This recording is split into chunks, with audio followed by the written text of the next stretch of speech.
guys, welcome to my channel. My name is ReadingBear and I hope you are ready for some more stories. And today, we'll take a look at some new entitled people content. If you enjoyed my content, please don't forget to subscribe to my channel and post some. The first one is titled, Neighbors Landlocked Themselves and Insist I Let Them Use My Driveway. The land where I live is a little bit complicated and my dumb neighbor made it even more so by selling some of his land without thinking something through. The way it is laid out is that on one side of the land is a main road and that is the only official road for any of us to access from where we are. The other side of our land is woods and then eventually a lake, so the point I want clear is that the main road is the only way to get anywhere by car. I have built my own little road and gated it in so that I could have a path for my truck to get from the road to my house. My neighbor had a much more basic gravel road for the same thing. That is enough for the annoying needed backstory, and we can start with what my neighbor did that made him stupid. He wanted to downsize and ended up selling a decent chunk of his land off to someone else. He didn't keep any land though that connects to the main road and his current path now belongs to them. He basically got himself stuck where he has no way to the main road and is landlocked. I honestly have no idea how he managed to look at the maps and paperwork and not see this potential problem at least once. I can at least say we never actually had issues with this neighbor before. We are a very close in proximity but keep to ourselves kind of people. I assume that he thought he could use that same gravel road, but the new owners have livestock and actually got rid of it and fenced in their area. Now he was basically stuck and the only way in or out was my road. I am going to blunt in saying that I didn't want this guy driving through my property, and since the gate was remote activated he couldn't just manually open it up.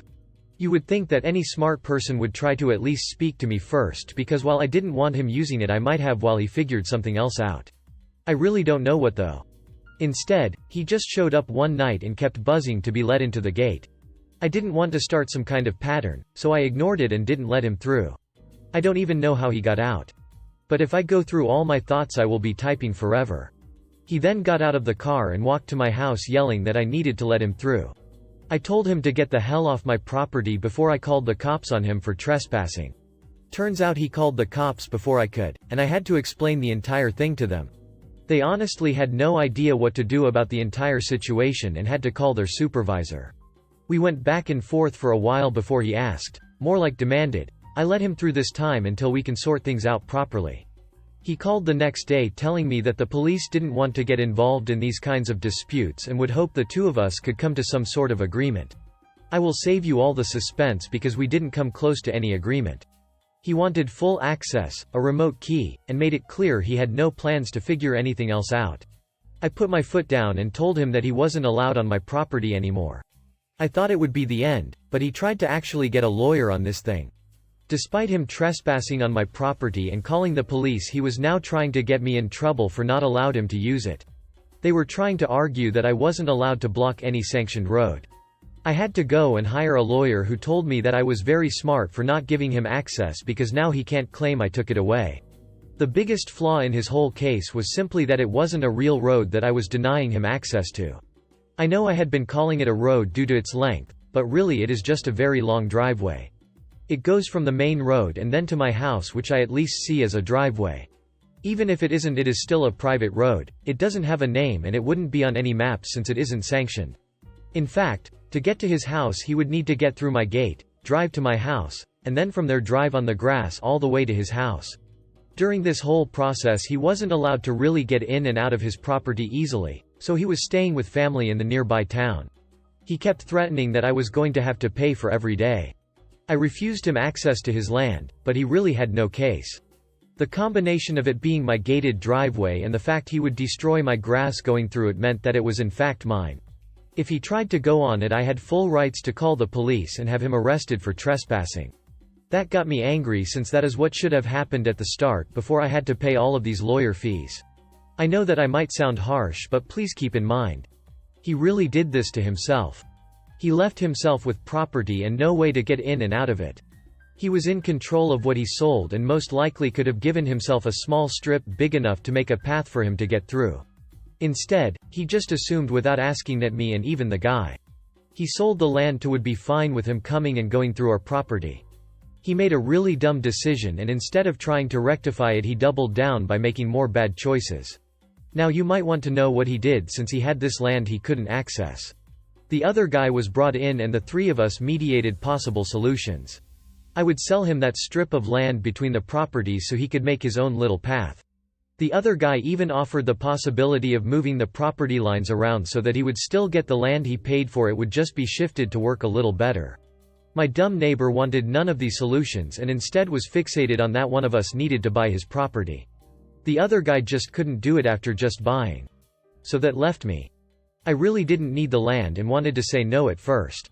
His lawyer thought made a decent offer on the land. So I decided I would buy it and figure out what to do with it later. My lawyer fees were going to come out of pocket because I knew trying to sue neighbor would just be more stress than it was worth.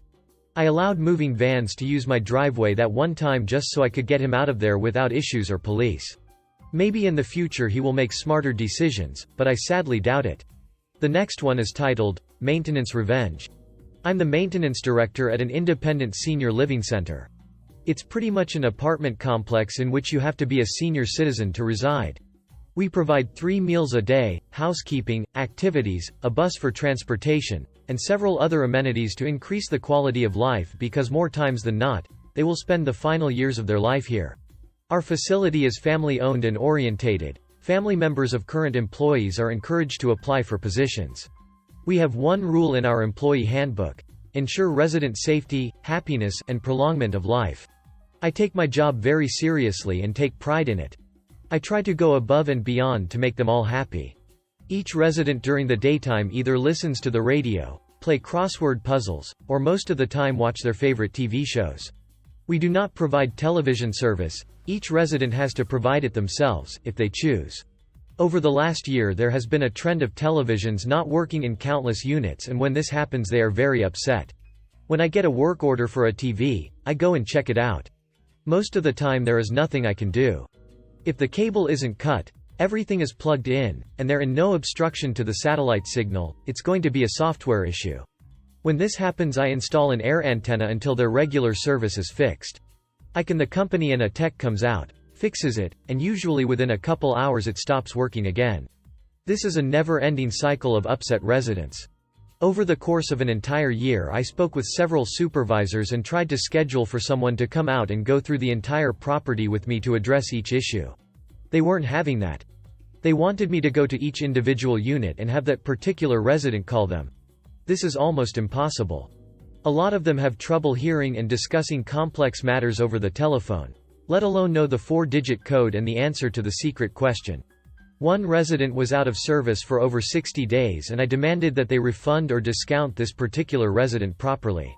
They ended up only giving her $21 off, which isn't even half of a single month's payment. When I spoke with this particular representative I told them that wasn't enough. And I would be throwing all of their dishes in the dumpster. This is just the tip of the iceberg. These companies have caused significant property damage to the facility. They've ran the coax in the gutters and down the downspouts. Ran cables draped over the sidewalk, which is a tripping hazard. Installed dishes in the center of courtyards and wherever is convenient for them. All over the property cables strung out on top of the grass for hundreds of feet. They don't bother to bury any cables. I have discussed this numerous times with the owner of the facility of the last year. The last time I spoke with him about it, he gave me the okay to handle the situation and do whatever needed to be done to fix the issue. My options were limited and the only feasible option I could concoct was using a landline company that didn't need a satellite dish. Well, I have officially finished running new coax to every single unit, and a landline company came in and installed boxes and services in each resident's apartment. Residents who have previously had to pay a monthly fee for their television service now get their service free of charge.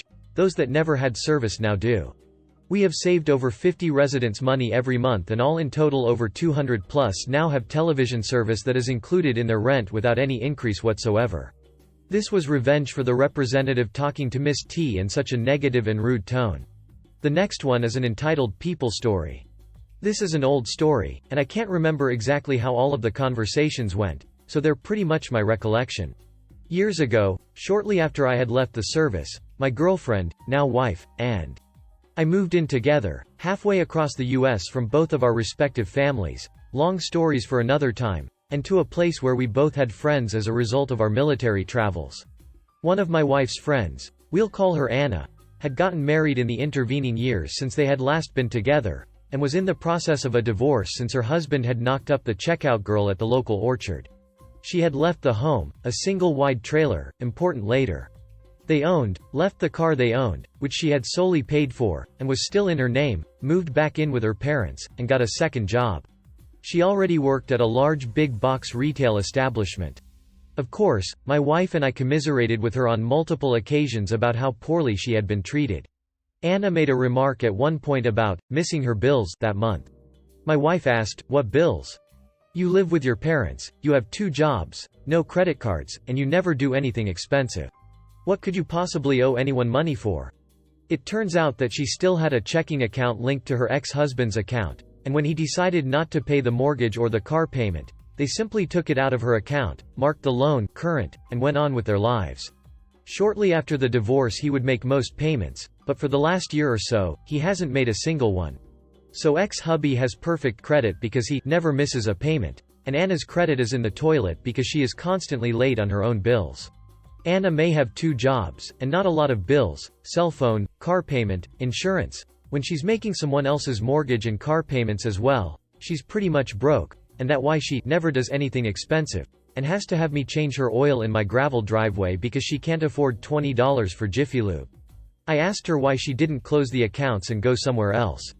Anna's answer: "But, if they miss their payments, the bank will take their house, and their car, and they have a baby.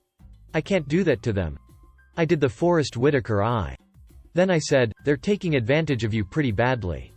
They've established that you'll pay all their bills for them, and they can do whoever the hell they want, because you'll never force the sale of the house or the car. If I had an option to pay my bills, or pass it off to someone I don't like, I'd let them do it every time. He's paying an electric bill, and getting a free house, car, and everything else.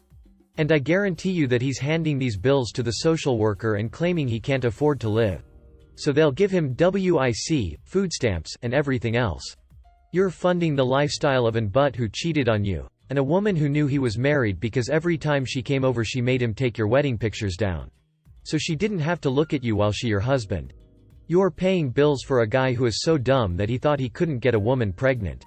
He wasn't married to, and a woman who thought if she had an orgasm before she came over to sleep with your husband while you were at work her egg would be gone and she couldn't get pregnant. The dumb was using a sex toy as birth control. You see, I may not give a rip about most of my family, but you do not duck with my friends." She gives it some thought and a couple of days later asks for some help out of this. I took her to my bank to get an account the next day. She moves her direct deposit, withdraws her money, and closes her old account. The next month, ex-hubby's bills don't get paid. We're watching a movie when he calls. She spends an hour in a screaming match with him telling him to pay his own bills. She has been charitable enough, and he and his new wife can pay for their own crap. Then the penny drops. Remember earlier when I said the house was a trailer? Anna has been paying the mortgage on the trailer but not the rent for the lot. It's on.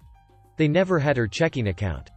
This entitled prick has been assuming she's been paying that too. She assumed he had. He hasn't even figured out what's coming yet. He's calling because he's pissed off.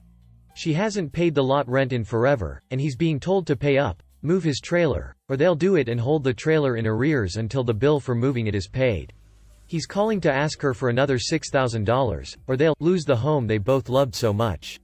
Now, up until this moment, Anna had been this sweet, wonderful, gumdrop of a person. The type of person that it should be legal to slap if they're encountered before 9 a.m. The relentlessly sunny person that you send into the room to cheer up Tinkerbell. In the better part of a year, I haven't heard this woman say a bad thing about anybody. Until tonight. Until this guy called to complain that she hadn't been paying enough of his bills. And she loses her mind. She lights into this guy that he'd better figure it out, because he's not getting another penny from her ever again, and while he's figuring out who to beg, borrow, or steal that money from, he may want to get a little extra since he's about to get the overdue notices for the house and the car too. He starts screaming so loud. I can clearly hear what he's calling her from across the room before she calmly hits the end button, flips the phone over, pops the battery out, sets them both down on my table, hits play on the VCR, morphs back into her normally sunny self, and offers to make popcorn. Monday morning, she went to the lawyer, filed a no contact order, filed for bankruptcy. Her credit was already a mess, there were bills her name was on, and she didn't want that splatter all over her, and called the dealer that owned her car note, told her she couldn't make the payments anymore, and offers them a voluntary repossession. Has them bring out their tow truck, and meets the driver with the keys and the paperwork. Signs them forms, asks the driver, oh so sweetly, to drop her off at her parents' house on the way back to the dealer, and waves at her ex from the passenger seat of the tow truck as he comes running out of the trailer wearing only a towel. Over the course of the next month or two, he lost his job because he couldn't get to work anymore. His wife had to go back to weighing pears at the orchard. Turns out she'd left her job when Anna was paying for everything, and sell his record collection, which was what he'd been spending his money on while someone else was paying for everything. On the bright side, I picked up original vinyl copies of Abbey Road and Yellow Submarine for a total of $5 because his idiot wife running their yard sale didn't understand why the old, crappy records were worth anything anyway. And that's how Tinkerbell burned some entitled Butts life to the ground. I hope you enjoyed the video, and please don't forget to subscribe to my channel if you want to see